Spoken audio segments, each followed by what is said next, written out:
Hello बच्चों, आज हम लोग पढ़ेंगे काले मेघा पानी दे। आपकी पुस्तक का पाठ 13 धर्मवीर भारती द्वारा लिखा हुआ काले मेघा पानी दे, उसके प्रश्न उत्तर पाठ हम पढ़ चुके हैं। ये एक छोटी सी कहानी है जो कि हमारी पुरानी परंपराएं और जो पुराने अंधविश्वास हैं उनके ऊपर एक कहानी है। और ये धर्मवीर भारती की अपनी स्वयं की कहानी है जो उनके साथ बीता। कहानी में क्या था कि लोग जब उनके गांव में पानी नहीं होता था या बारिश नहीं होती थी तो गांव के बच्चे निकल करके कपड़े निकाल करके नंग धड़ंग हो करके सड़कों पर घूमते थे और बोलते थे काले मेघा पानी दे गुड़धानी दे।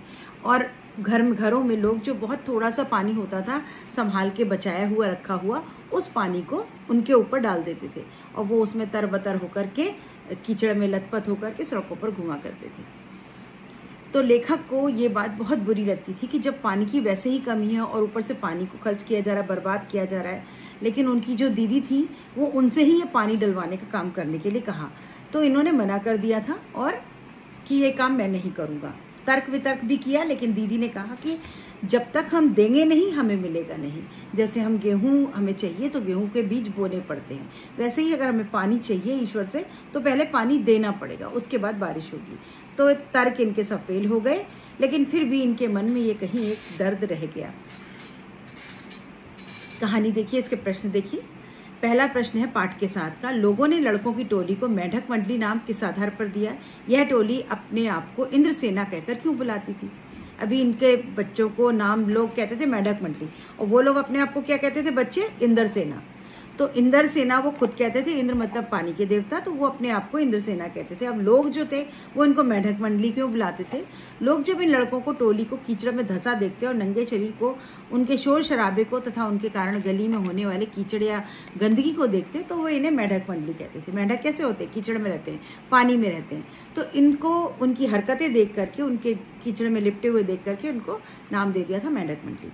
लेकिन बच्चों की ये टोली अपने आप को इंद्रसेना कहती थी क्योंकि ये इंद्र देवता को बुलाने के लिए लोगों से घरों से पानी मांगते थे और नहाते थे। प्रत्येक बच्चा अपने आप को इंद्र कहता था, इसीलिए इंद्रसेना थी। हर बच्चा अपने आप को इंद्र समझता था और अपने आप को इंद्रसेना या इंद्र की टोली कहते। प्रश्न 2, जीजी ने इंद्रसेना पर पानी फेंके जाने को किस तरह सही ठहराया? अब जो उनकी दीदी थी वो बच्चों के ऊपर पानी डालने को सही बोलती थी, नहीं इसमें कोई बुराई नहीं है। तो क्यों ठहराया? इसके आपको कई कारण देने होंगे। जीजी ने इंद्रसेना पर पानी फेंकने जाने के समर्थन में कई तर्क दिए। क्या क्या तर्क थे वो? किसी से कुछ पाने के लिए पहले कुछ चढ़ावा देना पड़ता है। अगर आपको कुछ चाहिए, हम भगवान से भी अगर हमें कुछ चाहिए होता है तो हम भगवान की पहले प्रार्थना करते, पूजा करते, उनको प्रसाद चढ़ाते, 11 रुपये 21 रुपये चढ़ाते। तो हमें कुछ पाना है तो चढ़ावा देना पड़ता है। इंद्र को पानी का अर्ध चढ़ाने से पहले ही वर्षा के जरिए पानी देगा। अभी इंद्र को अर्ध चढ़ाना, अब इंद्र भगवान साक्षात नहीं आ सकते तो ये बच्चे अपने आप को इंद्र कहते थे। इनको पानी का अर्घ दिया जाता, अर्घ मतलब पानी का दान करना, तो इनको दान दिया जाता था और जिससे कि वर्षा होगी। त्याग भावना से दिया गया दान ही फलीभूत होता है।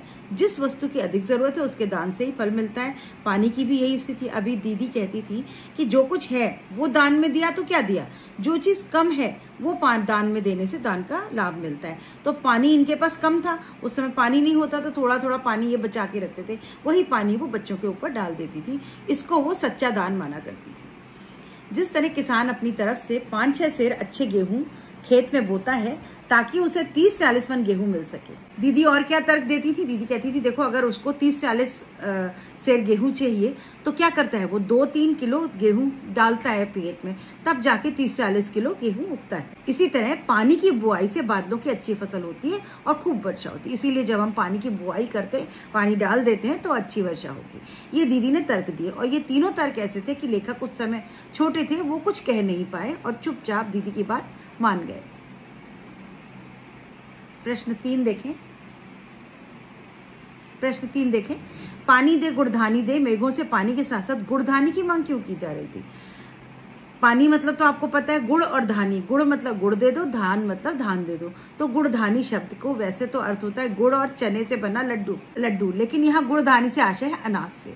धन, गुड़ और धन मतलब अनाज दे दो हमें, गुड़ दे दो मतलब खाने को हमें मिल जाए। बारिश होगी तभी अनाज होगा, अनाज होगा तो हमें खाने को मिलेगा, हमारा जीवन चलेगा। तो इसलिए वो ये गाना गाते थे, पानी दे गुड़धानी दे। बच्चे पानी की मांग तो करते ही हैं, लेकिन वे इंद्र से यह भी प्रार्थना करते हैं कि हमें खूब अनाज भी देना ताकि हम चैन से खा पी सकें। केवल पानी देने से हमारा कल्याण नहीं होगा, खाने के लिए अन्न भी चाहिए, इसलिए हमें गुणदानी भी दो। मतलब केवल बारिश हो जाए, अब भगवान बारिश इतनी कर दे कि बाढ़ आ जाए तो भी बेकार, तो इतनी बारिश हो कि हमारा अनाज उग सके और हमको भोजन भी मिल सके। इसलिए वो कहते थे पानी दे गुणदानी दे। गगरी फूटी बैल प्यासा से लेखक का क्या अर्थ है? अब ये कहा था ना गगरी फूटी बैल प्यासा, तो इसके क्या अर्थ है? गगरी फूटी, इंद्र सेना गाती है काले मेघा पानी दे, गगरी फूटी बैल प्यासा। इस पंक्ति में बैल को प्रमुखता दी गई है। क्या कहते थे बच्चे कि बैल तो हमारी जान है। खेती की जो मुख्य जरूरत है वो क्या है? बैल, पानी, बैल, अच्छी जमीन, खाद, बीज, ये सब खेती की जरूरतें हैं। तो वो कहते थे बैल तो हमारी जरूरत है। बैल ग्रामीण जीवन का अभिन्न हिस्सा है। कृषि कार्य उसी पर आधारित है। कृषि का आधे से ज्यादा काम बैल के माध्यम से होता था पहले। आज हम लोग ट्रैक्टर और ट्यूबवेल और इन सब का प्रयोग करते हैं, पर पहले तो बैल ही एकमात्र सहारा था। तो वो कहते हैं बैल ग्रामीण जीवन का अभिन्न हिस्सा है। कृषि कार्य उसी पर आधारित है। वह खेतों को जोतकर अन्न उपजाता है। इसके प्यासे रहने से कृषि कार्य बाधित। अगर बैल प्यासा रह गया तो वो कैसे काम करेगा? कृषि ठीक ढंग से नहीं हो पाएगी। तो इसलिए वो चाहते थे कि बैल उनके प्यासे न रहें। अगर बैल ठीक ठाक होंगे, बढ़िया होंगे, खाना पानी मिलेगा तो अच्छी खेती हो पाएगी। इसीलिए वो कहते थे गगरी फूटी बैल प्यासा, मतलब गगरियां सब फूटी पड़ी है, खाली पड़ी है और हमारे बैल प्यासे पड़े हैं, तो हे इंद्र देवता हमको पानी दो। प्रश्न 5, इंद्र सेना सबसे पहले या मैया की जय क्यों बोलते हैं? नदियों का भारतीय सामाजिक परिवेश में क्या महत्व है? अभी सबसे पहले वो बोलते थे गंगा मैया की जय, उसके बाद फिर वो ये गाना गाते थे। तो ऐसा वो नदियों की बात क्यों करते हैं? गंगा माता के समान पवित्र और कल्याण करने वाली है। गंगा माता के समान पवित्र और कल्याण करने वाली है, इसलिए बच्चे सबसे पहले गंगा मैया की जय बोलते हैं। बच्चों, पानी जो है या नदियां जो है ये हमारी लाइफ लाइन हुआ करती हैं। अगर आपने अपनी हिस्ट्री में पढ़ा होगा कि नदियों के किनारे ही सभ्यता बसी है। तो सभ्यता कहाँ बसती है और क्यों बसती है? नदियों के किनारे इसलिए बसती है कि उसको सबसे पहली जरूरत हमारी क्या है? हवा, पानी, खाना, रहना, रोटी, कपड़ा और मकान। तो अभी रोटी कहाँ से मिलेगी? पानी नहीं होगा तो अपन खेती नहीं कर सकते।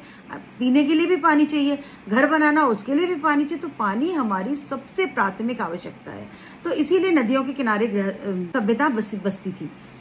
अभी यहाँ वो इसीलिए आज भी नदियाँ जो हैं उन्हीं नदियों से हमको पानी मिलता है साल भर। और ये गंगा नदी तो हम अपनी माँ के समान मानते हैं, इसीलिए वो बोलते थे गंगा मैया की जय।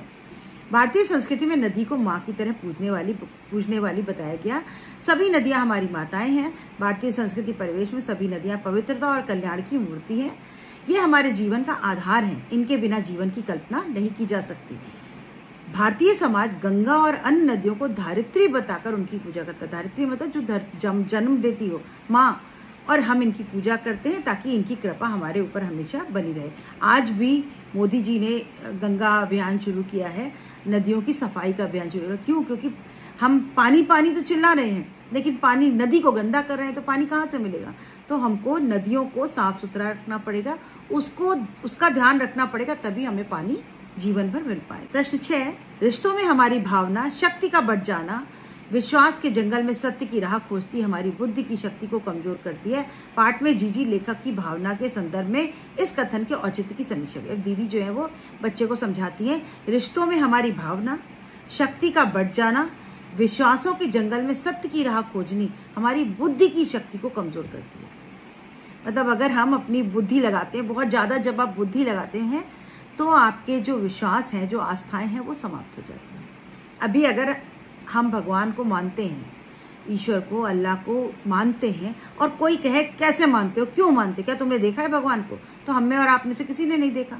तो अगर हम ज्यादा तर्क करेंगे, ज्यादा बुद्धि लगाएंगे, तो जो हमारी आस्था है, जो हमको शांति देती है, वो खत्म हो जाएगी। तो यहाँ दीदी ने इसीलिए कहा, आगे उत्तर देखिए, यह कथन पूर्णतः सत्य है। रिश्तों में हमारी भावना शक्ति बढ़ जाती है। ऐसे में विश्वास के जंगल में सत्य की राह खोजती हमारी बुद्धि की शक्ति कमजोर हो जाती है। इस पाठ में जीजी लेखक को बेपनाह स्नेह करती हैं। वे अनेक तरह की धार्मिक क्रियाएं लेखक से करवाती थी, जिनके लेखक अंधविश्वास मानता है।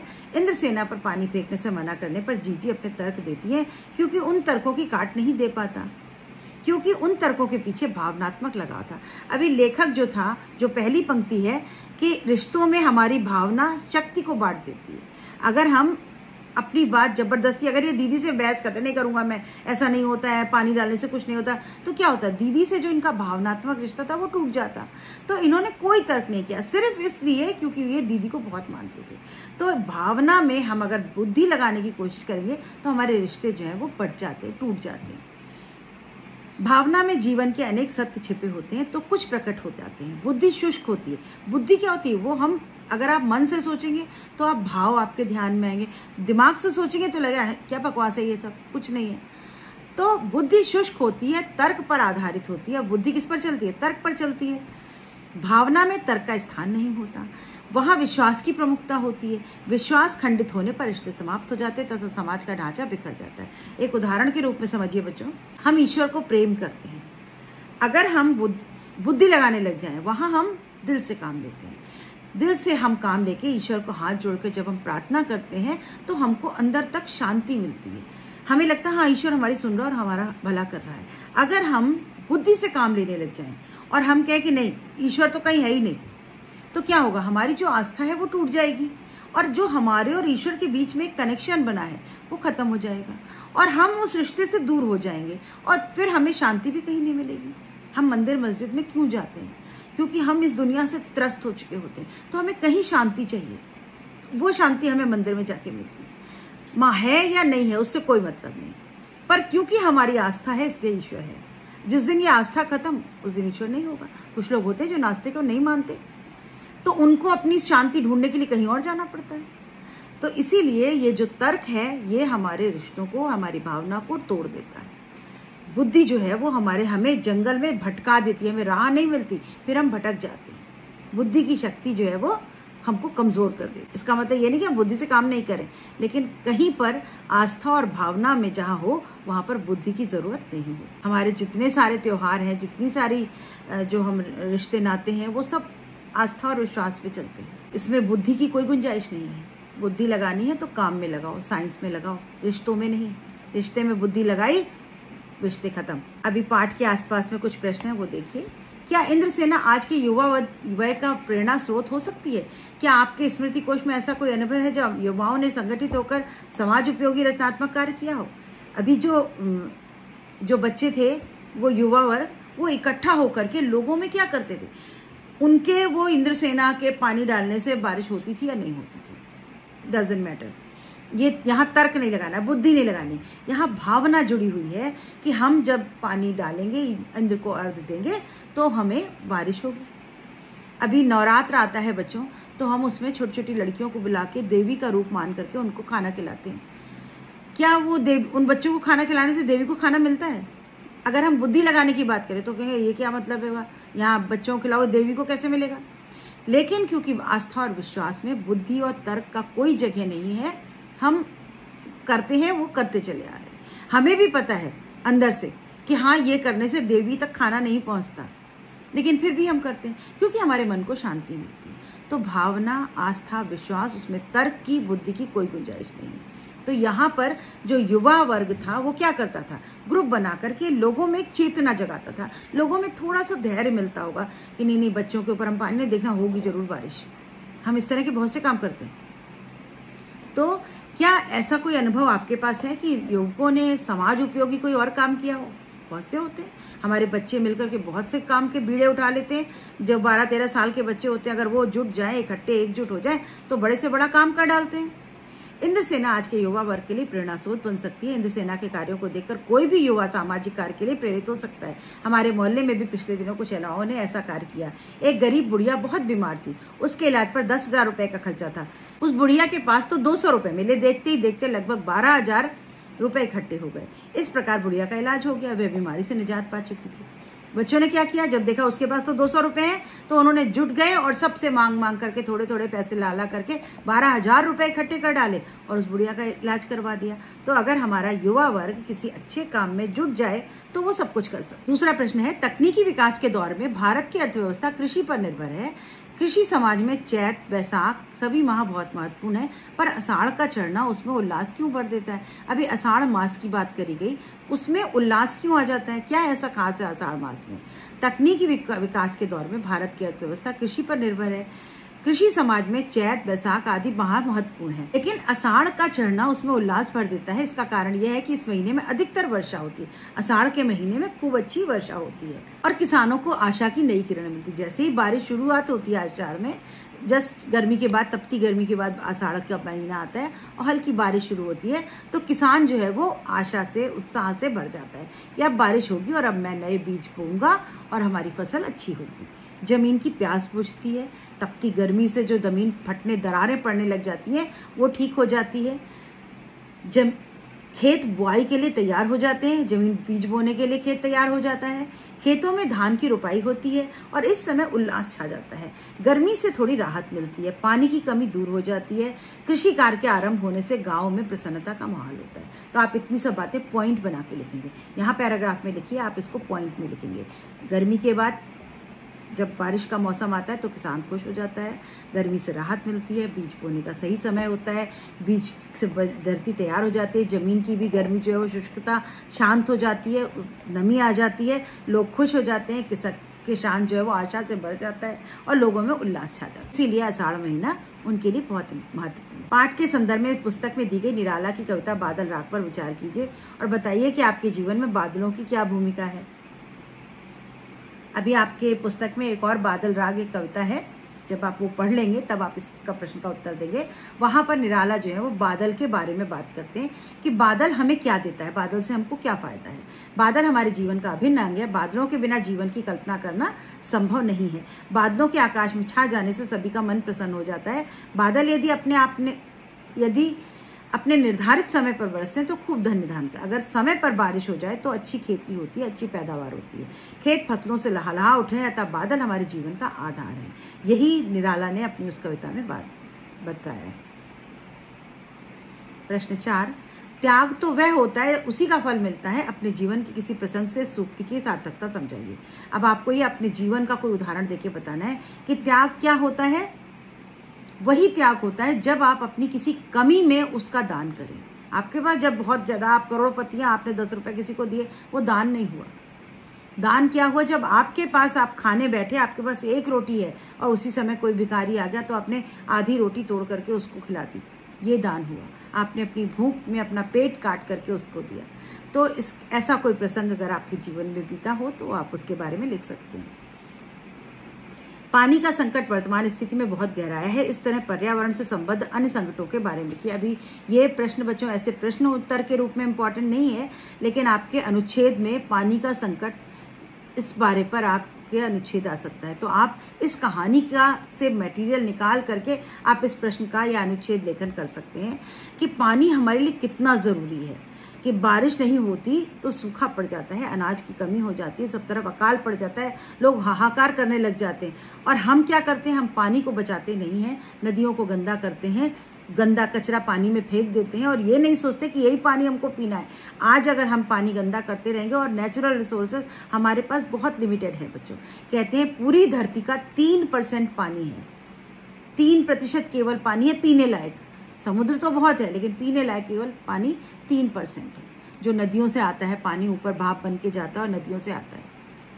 तो ऐसा पानी, हम उस पानी को भी हम मनुष्य गंदा करते हैं और पर्यावरण को खराब करते हैं। तो ऐसे इस संकट पर आपको एक पैराग्राफ लिखना है। यहाँ पैराग्राफ लिखा हुआ है, आप अपने मन से भी लिख सकते हैं इसको। अभी एक प्रश्न है, आपकी दादी नानी किस तरह के विश्वासों की बात करती हैं? ऐसी स्थिति में उनके प्रति आपका रवैया क्या होता है? अभी दादी नानियां जो हमारे पुराने जमाने के लोग थे, वो बहुत से विश्वास, अंधविश्वास के, जैसे बिल्ली रास्ता काट गई तो हम रुक जाते हैं। अभी एग्जाम का दिन है, आपका बोर्ड एग्जाम है, बिल्ली रास्ता काट जाएगी तो क्या करोगे? नहीं जाओगे स्कूल, क्योंकि रास्ता पार करके आप गए तो आपका जो है वो कहीं कोई एक्सीडेंट ना हो जाए, तो क्या करोगे? एग्जाम छोड़ दोगे? नहीं। हम क्या करते हैं? हम उस अंधविश्वास की काट हमने निकाली कि 2 कदम हम पीछे चले जाते हैं और फिर चले जाते हैं। तो ऐसे बहुत से अंधविश्वास हमारे समाज में फैले हैं। काटना, छींकना, आंख फड़कना, बिल्ली का रास्ता काट देना, ये सब पुराने विचार हैं। ऐसे विश्वास, अंधविश्वासों को नहीं मानते हम, परंतु उनके प्रति विरोध भी नहीं प्रकट करता, क्योंकि उनका विरोध करने पर तनाव उत्पन्न होता है। दूसरे वे ये सारे कार्य परिवार को कष्टों से दूर रखने की भावना से करती हैं। ऐसे में भावनात्मक लगाव के कारण उनका विरोध नहीं किया जा सकता।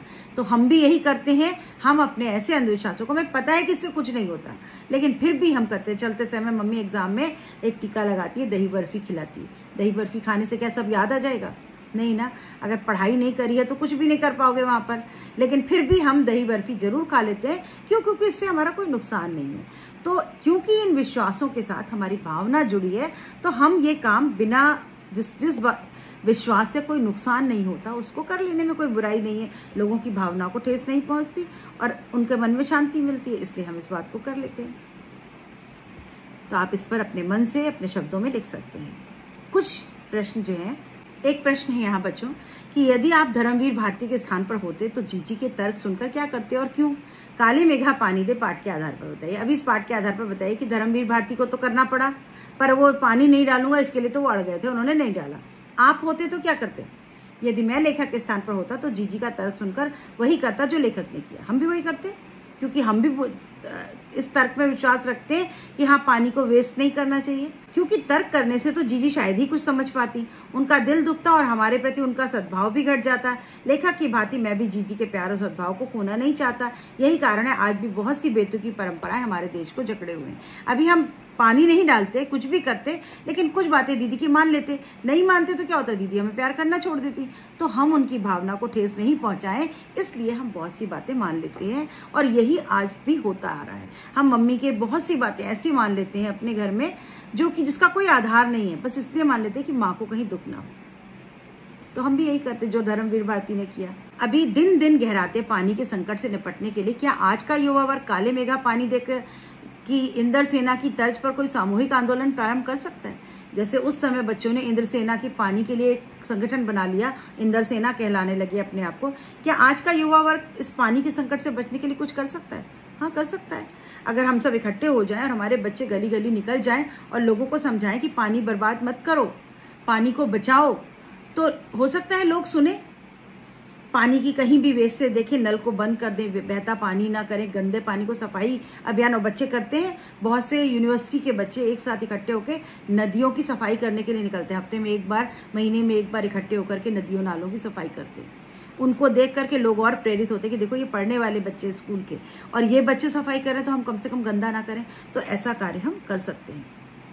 उत्तर देखिए, आज के समय में पानी के गहरे संकट से निपटने के लिए युवा वर्ग सामूहिक आंदोलन कर सकता है। युवा वर्ग शहर और गांव में पानी की फिजूल खर्ची को रोकने के लिए प्रचार आंदोलन कर सकता है। गांव में तालाब खुदवा सकता है ताकि वर्षा के जल का संरक्षण किया जाए। युवा वृक्षारोपण अभियान से, युवा वृक्षारोपण भी बच्चों पानी जल की बचत है। अगर हमें जल संकट से बचना है तो हमें वृक्ष लगाने पड़ेंगे। तो ऐसा अभियान चला सकता है ताकि वर्षा अधिक हो, पानी भी संरक्षित रह सके। वह घर घर में पानी के सही उपयोग की जानकारी दे सकता है। आज के बच्चे जो कि साइंस और टेक्नोलॉजी को बहुत अच्छी तरह समझते हैं, वो लोगों को बता सकते हैं कि पानी को कैसे संभालो, कैसे रखो। तो ऐसा अभियान बच्चे चला सकते हैं और चलाना चाहिए।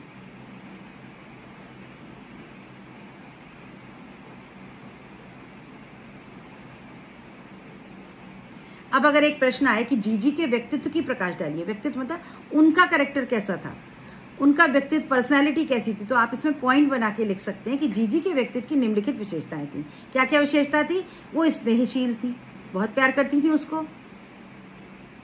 जितने भी कर्म कांड अनुष्ठान होते थे वो लेखक से करवाती थी।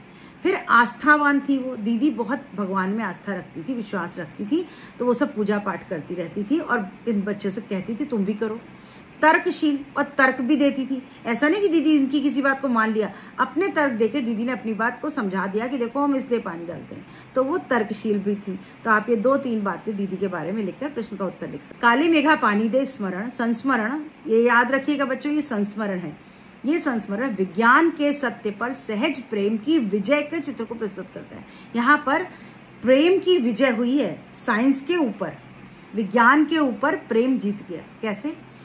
लेखक को पता है कि ये नुकसान है पानी का, लेकिन फिर भी दीदी की बात को मान करके कि कहीं दीदी का प्रेम कम ना हो जाए, वो चुपचाप उनकी सब बात मान लेती है। तो यहाँ पर हम ऐसे बहुत से काम करते हैं जिसका कोई भी वैज्ञानिक आधार नहीं होता। इस संस्मरण में वर्षा न होना, सूखा पड़ना आदि के विषय में विज्ञान अपना तर्क देता है। वर्षा न होने जैसी समस्या से ही कारणों का ज्ञान कराते हुए हमें सत्य से परिचित कराता है। इस सत्य पर लोक प्रचलित विश्वास और सहज प्रेम की जीत हुई, क्योंकि लोग इस समस्या काल अपने अपने ढंग से जुटने में लग जाते हैं। सरकार अपना काम करती है, साइंटिस्ट अपना काम करते हैं, लेकिन आम जनता जो है वो अपनी तरीके से काम करती है, जिनका कोई वैज्ञानिक आधार नहीं है। लोगों में प्रचलित विश्वास इतना पुष्ट है कि वे विज्ञान की बात मानने को तैयार नहीं होते। अब दीदी जो है वो विज्ञान को नहीं मानती और इसीलिए वो पानी की जो बचा हुआ पानी है उसको भी उन बच्चों के ऊपर डाल देती है। तो बच्चों, यहाँ पर पाठ के प्रश्न और कुछ इम्पॉर्टेंट प्रश्न हमने पढ़े। कहानी वही है, बात वही कहनी है आपसे। क्या कहनी है कि साइंस जो है वो ऐसे व्यर्थ वेस्टेज को ठीक नहीं मानती, लेकिन कई बार विश्वास और आस्था के चक्कर में लोगों का प्यार कम ना हो जाए, आपस के रिश्तों में दूरियां ना आ जाए, हम बहुत से विश्वास को मान लेते हैं। तो अंत क्या निकला, इसका निष्कर्ष क्या है कि वो काम जिसमें किसी का नुकसान नहीं हो रहा, उस आस्था और विश्वास को मान लो, और जिसमें किसी का बुरा हो रहा है उसको छोड़ दो और आगे बढ़ो। तो हमें आगे जरूर बढ़ना है, लेकिन अपने संस्कार, अपनी परंपराएं, अपने संस्कृति को छोड़ना नहीं। बस यही इस पाठ का सार है। तो आशा है आपको समझ में आ गया होगा बच्चों। मिलते हैं नेक्स्ट पार्ट के साथ अगले वीडियो में। तब तक अपनी पढ़ाई करते रहिए और लाइक, शेयर, सब्सक्राइब करिए और कमेंट करिए।